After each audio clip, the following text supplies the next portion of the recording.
Bismillahirrahmanirrahim. Assalamualaikum warahmatullahi wabarakatuh.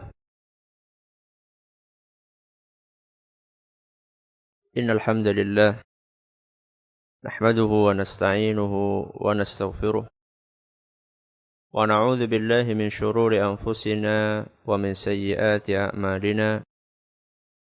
Man yahdihillahu fala mudilla lahu wa man yudlil fala hadiya lahu. وأشهد أن لا إله إلا الله وحده لا شريك له وأشهد أن محمدا عبده ورسوله يا أيها الذين آمنوا اتقوا الله حق تقاته ولا تموتن إلا وأنتم مسلمون يا أيها الناس اتقوا ربكم الذي خلقكم من نفس واحدة وخلق منها زوجها وبث منهما رجالا كثيرا ونساء واتقوا الله الذي تساءلون به والأرحام إن الله كان عليكم رقيبا يا أيها الذين آمنوا اتقوا الله وقولوا قولا سديدا يصلح لكم أعمالكم ويغفر لكم ذنوبكم ومن يطع الله ورسوله فقد فاز فوزا عظيما أما بعد فإن أصدق الحديث كتاب الله وخير الهدي هدي محمد صلى الله عليه وسلم وشر الأمور محدثاتها وكل بدعة ضلالة. Kita panjatkan puja dan puji syukur kehadirat Allah Tabaraka wa Ta'ala. Pada kesempatan pagi menjelang siang yang berbahagia kali ini, kita kembali diberi kekuatan, kesehatan, hidayah serta taufik dari Allah Jalla wa'ala. Sehingga kita bisa kembali menghadiri pengajian rutin Senin pagi di Pondok Pesantren Tunas Ilmu di Desa Kedung Muluh, Purbalingga ini. Kita berharap semoga Allah Tabaraka wa Ta'ala berkenan untuk melimpahkan kepada kita semuanya ilmu yang bermanfaat, sehingga bisa kita amalkan sebagai bekal untuk menghadap kepada Allah Jalla wa'ala. Amin ya Rabbal Alamin. Salam dan salam semoga senantiasa tercurahkan kepada junjungan kita Nabi besar Muhammad sallallahu alaihi wasallam, kepada para sahabatnya, keluarganya, dan umatnya yang setia mengikuti tuntunannya hingga di akhir nanti. Ibu-ibu sekalian yang kami hormati dan juga segenap pendengar Radio Roja di Jakarta, di Bandung, di Lampung, di Kalimantan, dimanapun Anda berada, para pendengar Radio Bas FM di Solo Tigo dan sekitarnya, para pendengar Radio Muslim di Yogyakarta, serta para pemirsa UFI TV dimanapun Anda berada. Sebelumnya kami ingin menyampaikan permohonan maaf kami kepada ibu-ibu, kepada para hadirat sekalian, dan juga kepada segenap pendengar Radio Insani yang saat ini dan sudah beberapa hari tidak bisa siaran karena beberapa hari yang lalu kena musibah, tersambar petir. Pemancarnya tersambar petir, sehingga untuk beberapa hari nggak tahu sampai kapan belum bisa siaran. Mohon maaf, semoga nanti bisa segera diperbaiki dan bisa siaran kembali. Allahumma amin. Berikutnya materi kita pada kesempatan kali ini masih tentang fikih, doa dan zikir, yang saat ini memasuki silsilah nomor 44 yang judulnya Batu pun napa? Bertasbih. Batu pun bertasbih.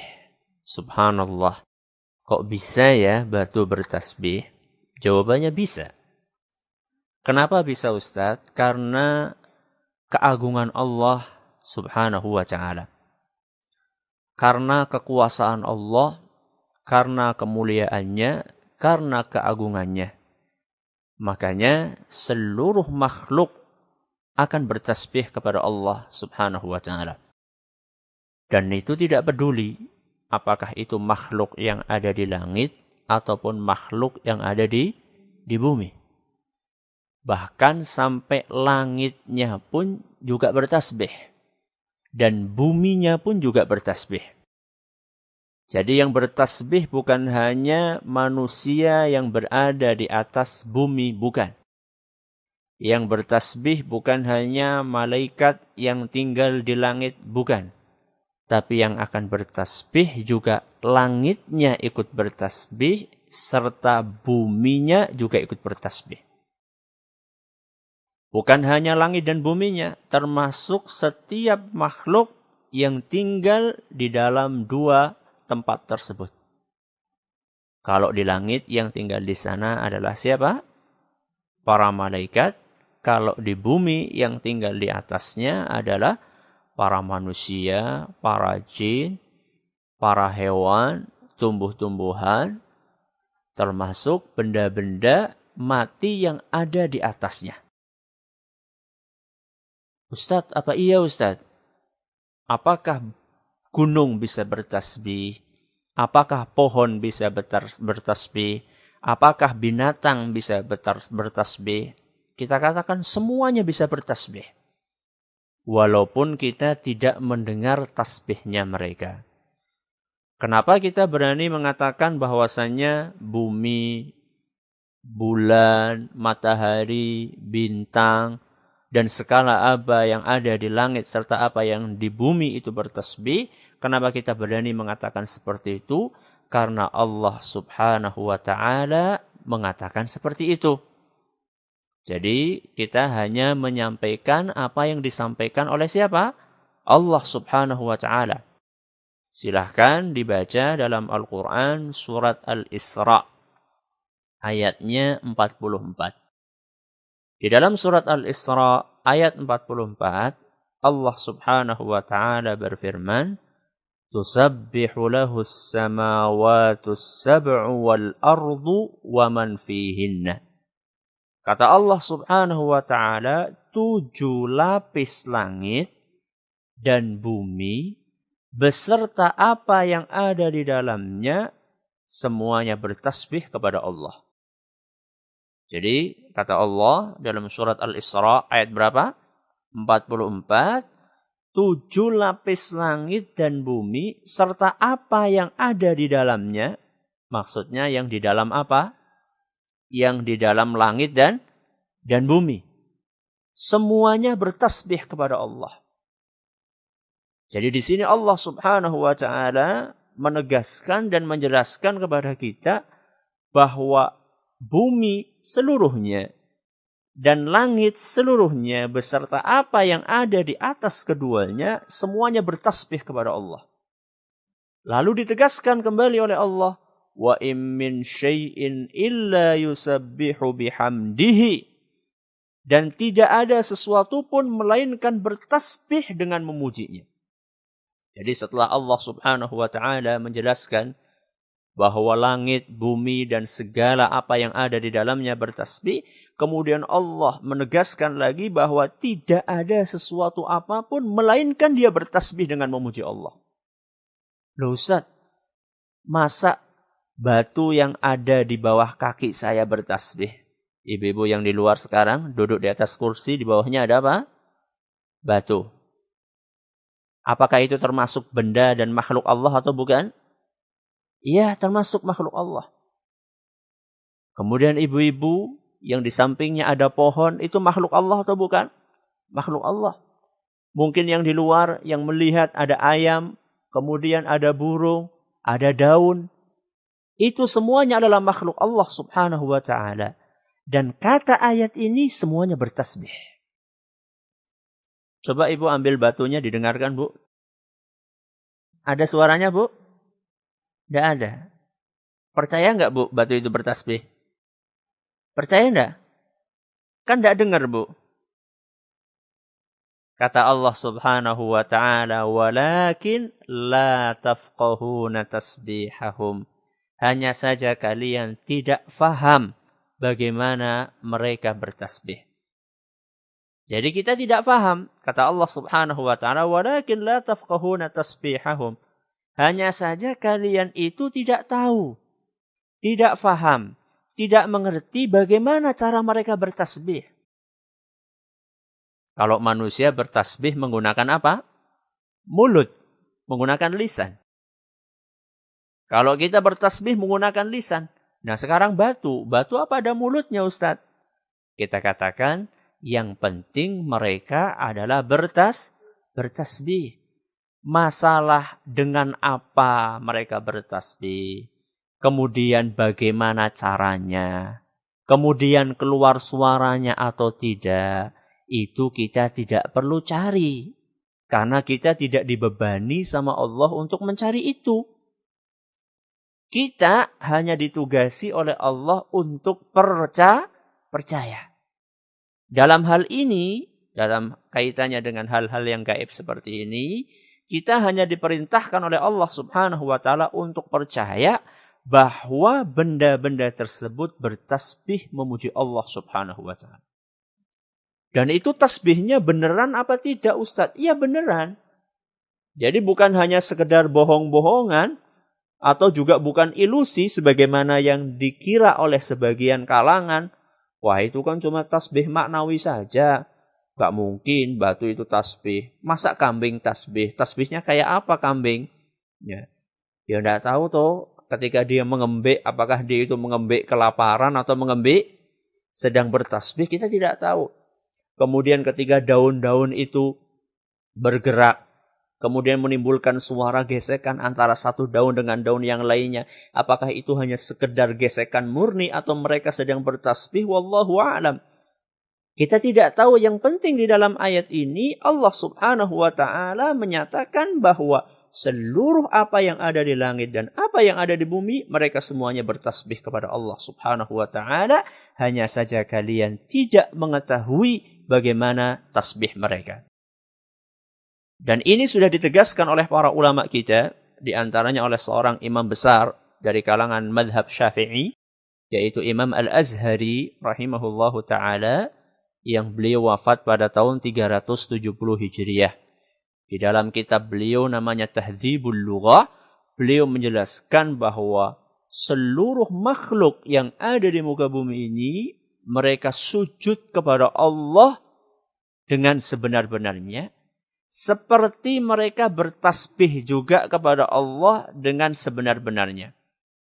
Hanya saja kita para manusia tidak dibebani oleh Allah untuk mengetahui bagaimana cara makhluk itu bertasbih dan bersujud kepadanya. Jadi kalau misalnya tuh sujud, kalau misalnya tasbih dianggap aneh, lebih aneh lagi sujud. Kalau tasbih itu kan cuma dengan lisan, kalau sujud dengan anggota tubuh. Kepalanya ditaruh, kemudian tangannya diletakkan. Kalau manusia. Nah kalau batu gimana? Batu ada kepalanya enggak, Bu? Enggak ada. Nah, daun-daunan ada kepalanya enggak? Bagaimana mereka sujud kepada Allah Subhanahu wa taala? Kita katakan mereka sujud kepada Allah, walaupun kita tidak mengetahui bagaimana cara mereka sujud. Jadi para makhluk tersebut, mereka bukan hanya bertasbih kepada Allah, tapi juga mereka sujud kepada Allah Azza wa Jalla. Makanya dalam Al-Quran, surat Al-Hajj ayat 18, Allah Subhanahu wa ta'ala berfirman, Alam tara anna Allah yasjudu lahu man fis samawati wa man fil ard. Kata Allah Subhanahu wa ta'ala, tidakkah engkau tahu bahwa siapa yang ada di langit dan siapa yang ada di bumi semuanya bersujud kepada Allah. Apa yang ada di langit dan apa yang ada di bumi semuanya sujud kepada Allah. Wasyamsu, dan juga matahari. Subhanallah. Matahari yang menerangi kita itu, Bu, itu juga bersujud kepada Allah. Wal qamaru, dan juga bulan, mereka sujud kepada Allah. Wan nujumu, dan bintang-bintang. Wal jibalu, dan gunung-gunung. Subhanallah. Sampai gunung-gunung pun juga bersujud kepada Allah. Wasyajaru waddawabu, dan pepohonan serta hewan-hewan yang melata semuanya juga bersujud kepada Allah. Wa katsirun minan nas, dan banyak di antara manusia. Jadi di sini Allah Subhanahu wa taala menjelaskan kepada kita bahwa yang sujud kepada Allah ada langit, ada bumi, kemudian ada matahari, ada bulan, ada bintang, ada gunung, ada pohon, ada binatang, dan ada sebagian atau banyak manusia. Berarti kalau Allah mengatakan wa katsirun minan nas, dan banyak dari manusia, berarti ada enggak di antara manusia yang enggak mau sujud? Wonten apa mboten? Wonten. Ya, bahkan mungkin kalau sekarang itu banyak orang yang enggak mau sujud. Sudah diberi Allah Subhanahu wa taala kepala, sudah diberi oleh Allah Subhanahu wa taala tangan, sudah diberi oleh Allah Subhanahu wa taala rezeki, tapi untuk sujud malasnya luar biasa. Sudah dikasih Allah Subhanahu wa taala setiap hari nafas, enggak mau sujud. Alasannya macam-macam lah, kesel, ngantuk, dan seterusnya. Tapi ketika disuruh berangkat ke kantor, walaupun ngantuk bagaimanapun, tetap apa? Tetap berangkat. Kenapa? Kenapa tetap berangkat walaupun ngantuk? Takut apa? Takut gajinya dipotong. Takut sama kepala kantor. Tapi enggak takut sama Allah. Takut gajinya dipotong.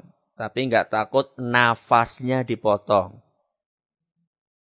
Nah, kalau misalnya bos di kantor itu hanya bisa mengurangi gaji. Kalau Allah mengurangi nafas. Ya. Kalau bos di kantor hanya memotong gaji. Kalau Allah Subhanahu wa taala bisa memotong nafas seorang hamba detik ini juga. Na'udzubillahi min dzalik. Saat ini juga Allah Subhanahu wa taala bisa mencabut nafas seorang hamba. Maka dalam hal ini kita harus waspada. Kita harus hati-hati.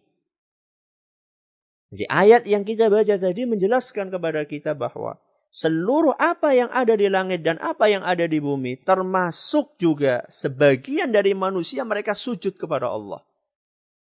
Walaupun kita tidak tahu bagaimana cara sujudnya. Kewajiban kita sebagai insan yang bertakwa, ketika membaca di dalam Al-Quran, disebutkan bahwa para makhluk itu bertasbih kepada Allah. Kemudian juga dalam Al-Quran disebutkan bahwa para makhluk tersebut mereka sujud kepada Allah. Kewajiban kita hanyalah percaya dan menerima 100% tanpa ada keraguan sedikit pun bahwa makhluk-makhluk tersebut mereka bertasbih dan sujud kepada Allah. Dan jangan merasa heran seandainya ada gunung sujud, kemudian ada pohon tasbih, ada binatang bertasbih. Tidak usah merasa heran. Pada zaman Nabi SAW saja, para sahabat mereka biasa mendengar makanan bertasbih. Jadi diceritakan oleh Ibnu Mas'ud radhiyallahu anhu bahwa Nabi SAW ketika makan, itu makanan yang dimakan itu bertasbih, mengucapkan tasbih. Dan para sahabat yang ada di sekeliling beliau mendengar tasbihnya makanan tersebut. Kalau tidak percaya silahkan kita buka di dalam Sahih Bukhari, diceritakan oleh Abdullah ibnu Mas'ud radhiyallahu anhu, kata beliau, kunna ma'a Rasulillah sallallahu alaihi wasallam fi safarin faqallal ma'. Kata Ibnu Mas'ud, pada suatu hari kami bepergian beserta Nabi sallallahu alaihi wasallam. Di tengah-tengah perjalanan kami kehabisan air. Air kami tinggal sedikit sekali. Untuk minum tidak ada, untuk wudu juga tidak ada. Faqala, maka Nabi SAW pun berkata, "Utlubu fadlatan min ma'in." Wahai para sahabatku, kumpulkan sisa-sisa air yang ada di tangan kalian.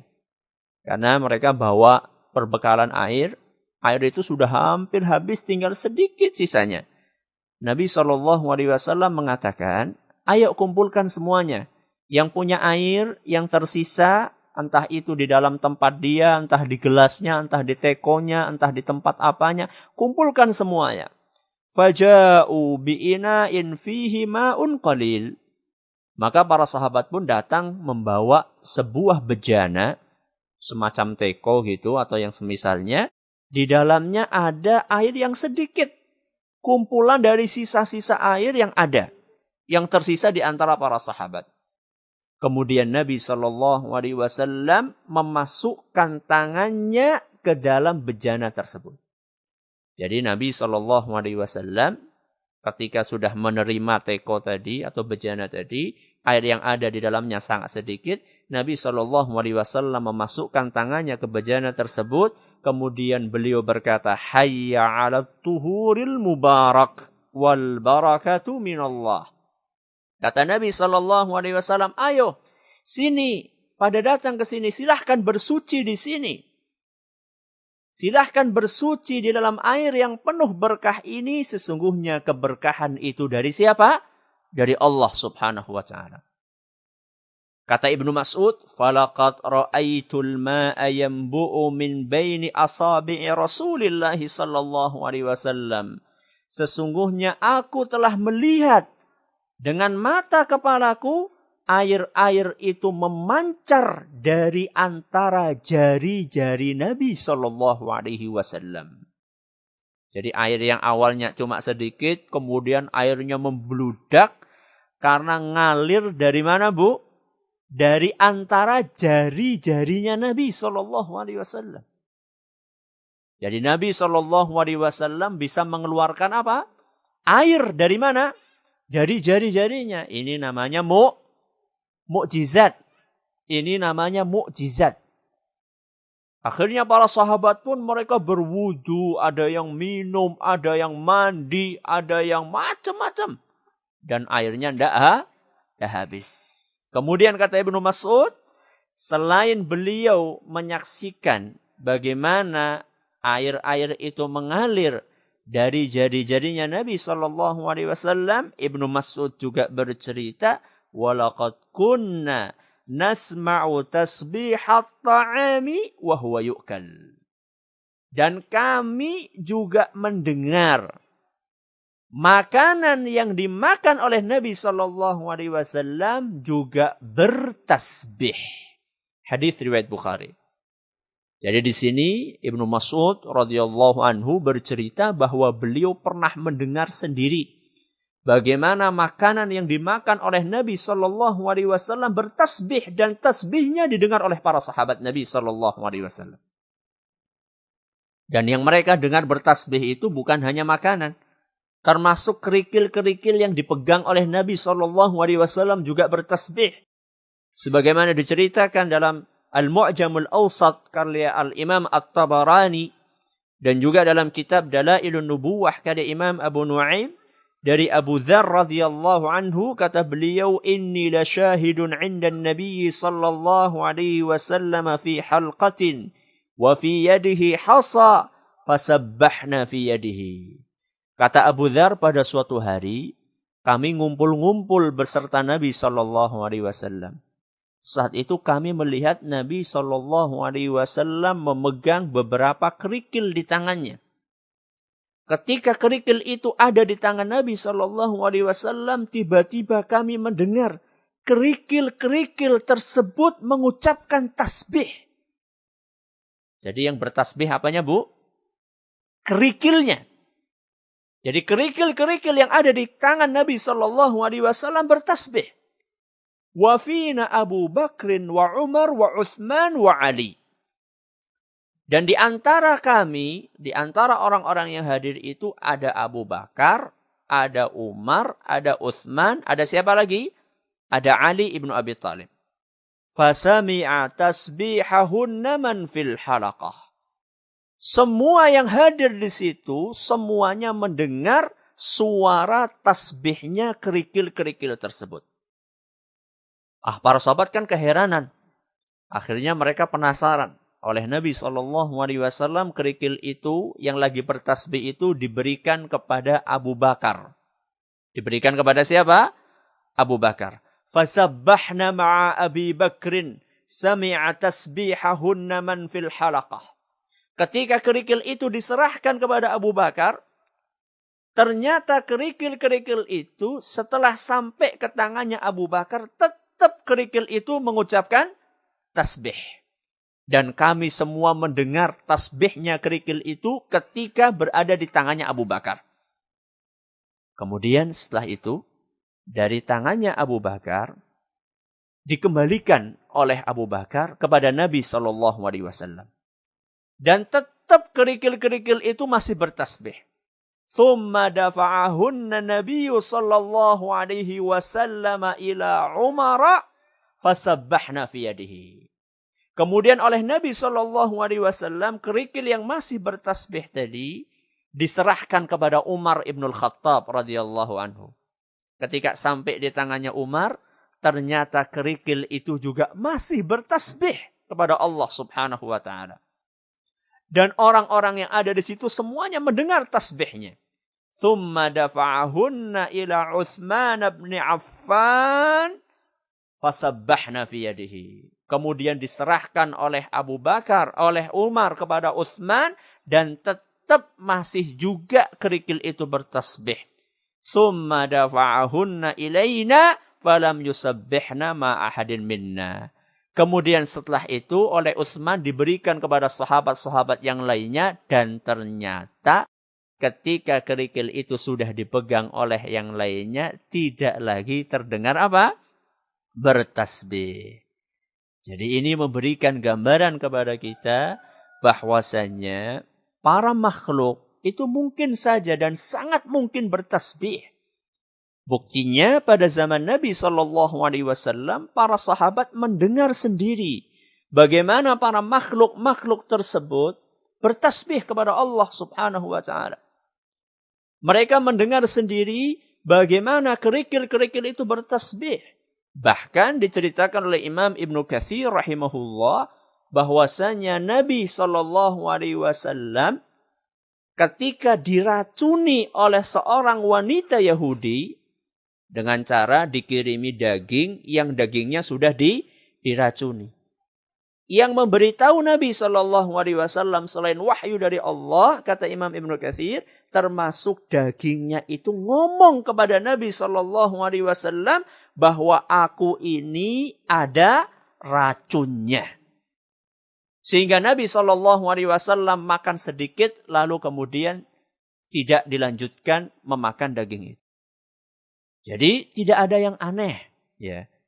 Tidak ada yang mustahil seandainya para makhluk-makhluk tersebut bertasbih kepada Allah Subhanahu wa taala. Maka dari sini ini memberikan pelajaran yang sangat berharga kepada kita.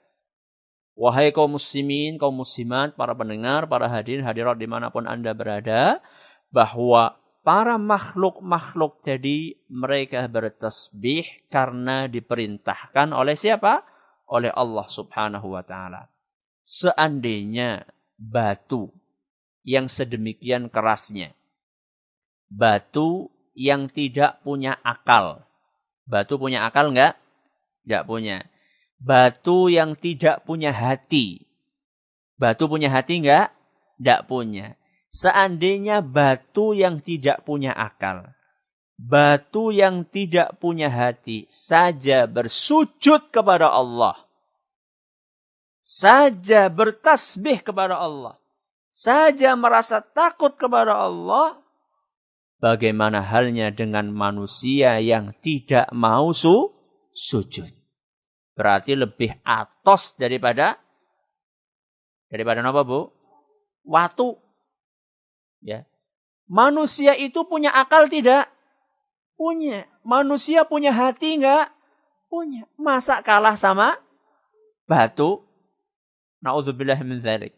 Ya. Seandainya batu yang tidak punya hati saja, batu yang tidak punya akal saja, mereka mau bertasbih kepada Allah, mereka merasa takut kepada Allah. Kok ada manusia yang tidak merasa takut kepada Allah Azza wa Jalla? Dan mereka tidak mau bertasbih kepada Allah, tidak mau sujud kepada Allah. Berarti manusia ini, na'udzubillahi min dzalik, mereka lebih keras hatinya dibandingkan batu. Dan ini memberikan pelajaran yang sangat berharga kepada kita, para hadirin, kemudian juga para pendengar, para pemirsa dimanapun Anda berada. Bahwa ini memberikan pelajaran yang sangat berharga kepada kita, agar kita lebih melembutkan hati kita lagi. Kita lebih memperbanyak tasbih kita lagi. Lebih memperbanyak sujud kita lagi. Lebih memperbanyak rasa takut kita. Mempertebal rasa takut kita kepada Allah subhanahu wa ta'ala. Agar kita tidak kalah dengan benda-benda mati yang ada di muka bumi ini. Seandainya para manusia, seandainya para batu, para binatang yang tidak dikaruniai oleh Allah subhanahu wa ta'ala akal. Binatang hanya dikaruniai Allah insting, tidak dikaruniai akal. Kemudian mereka juga sebenarnya tidak dibebani oleh Allah subhanahu wa ta'ala untuk beribadah, dalam arti mereka bukan makhluk-makhluk yang mukallaf. Tidak seperti jin dan manusia. Mereka saja tunduk dan patuh kepada Allah. Bahkan di dalam Al-Quran dijelaskan bahwa gunung-gunung, seandainya mereka mendapatkan wahyu dari Allah, niscaya mereka akan hancur berantakan karena rasa takutnya mereka kepada Allah. Seandainya mereka yang tidak dibebani syariat oleh Allah Azza wa Jal, tetap mereka bertasbih, memuji Allah, tetap mereka sujud dan merasa takut kepada Allah Azza wa Jal, maka seyogyanya kita sebagai manusia pun jangan sampai kita kalah dengan benda-benda mati tersebut.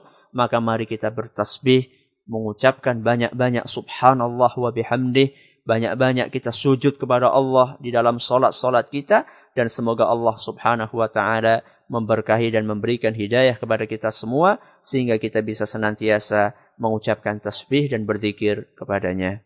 Barangkali sampai di sini pengajian kita pada kesempatan kali ini. Mohon maaf karena pertimbangan kesehatan kita tidak bisa seperti biasanya berhenti sampai jam 11.